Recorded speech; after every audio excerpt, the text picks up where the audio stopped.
Hi everyone, Martin here, ICT Magic, with this week's UKEdChat Summary all about marking.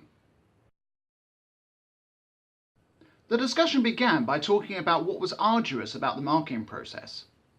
This tweet from MrsHumanities exemplifies the feeling by many UKEdChatters that the SLT team imposes criteria on the process, which isn't always helpful. Also, this tweet from Ms Glynn exemplifies the feeling that the children don't always make the best use of the marking once it's complete. The discussion moved on to talk about how marking policies help or hinder the process of marking. Most people agreed that it hindered more than it helped. After this, chat participants moved on to discuss what strategies they felt were effective in their own classrooms.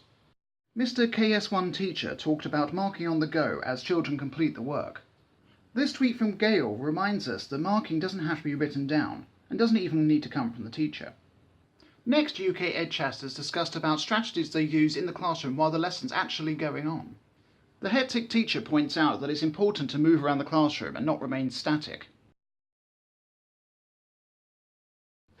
You get the idea. This tweet from Susanna C. also reminds us that peer assessment is always an option. The discussion moved on to talk about how technology can be used to enhance the marking process. David Chalk made the valid point that technology can only cope with closed questioning at present. Sharon Smith made the point that a range of strategies need to be used, not just technology. For the final question, UKEdChatters talked about what makes effective marking. Mr. KS1 teacher talked about high expectations, resilience, and an opportunity to reflect on the learning. The final word goes to Nick, who talks about moving students on to the next level.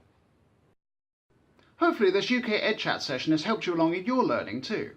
If so, I hope you will share and like this video and join us again next week for UKEdChat.